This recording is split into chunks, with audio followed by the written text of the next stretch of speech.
Yun, mga kabiyahe, maulan na pagka umaga sa inyong lahat.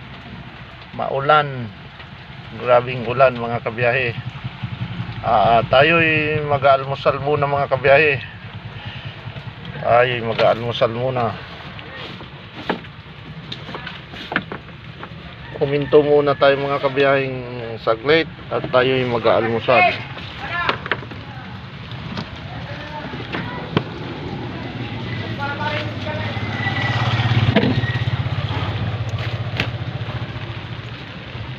Yan, huminto muna tayo mga kabiyahe.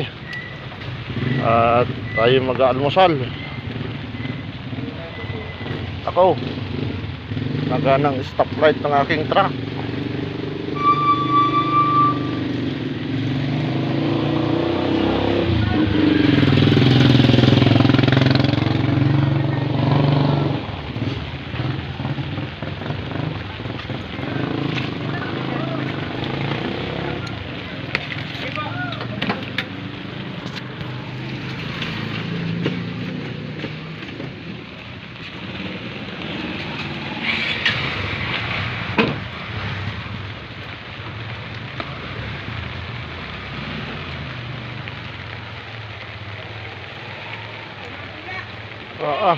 Talagang nagana pa.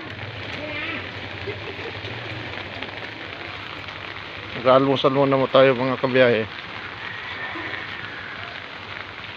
Okay po, nandito na po tayo sa karihan. Nakakahanap na po tayo ng makakainan natin. Yan.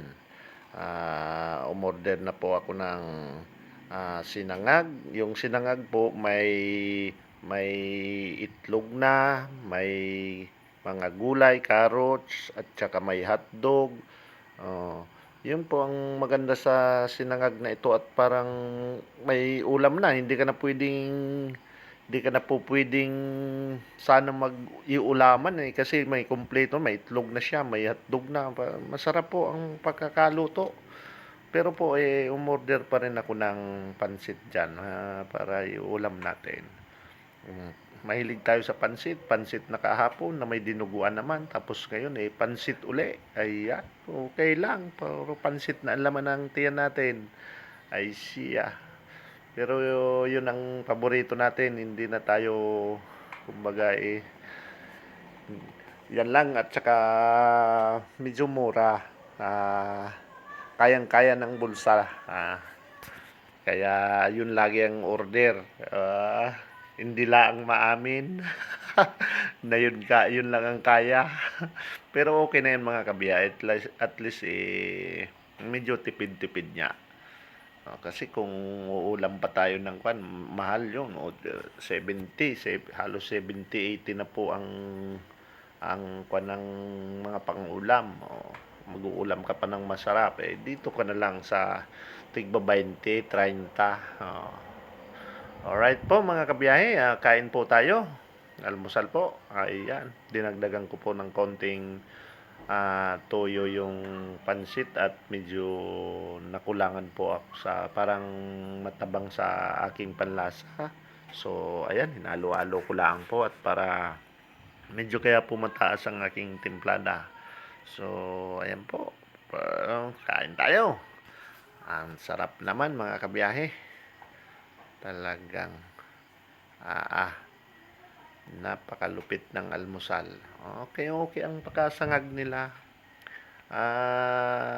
Doon sa mga anak ko, nakatikim na rin ako niyan Ganyang nung umuwi ako, may nagsangag yung anak ko ng kompleto din.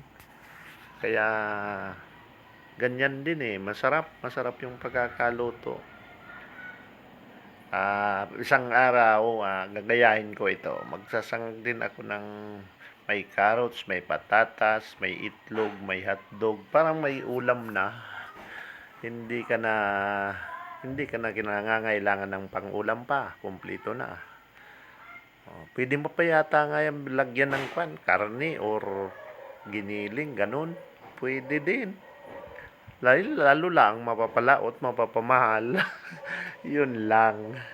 Yun ang problema. Imbes pang ulam na lang binilin, kanin at ulam, ay mapaparami pa. ay nag-experiment lang na kung ano ang mga dapat kuhan. Siyempre, para meron mapag-aralan na sa mga pagkain na pagluluto, di marunong na sa susunod.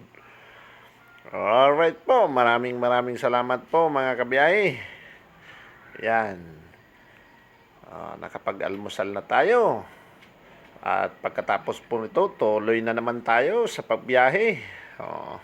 Kaya, yan, maraming salamat po sa lahat ng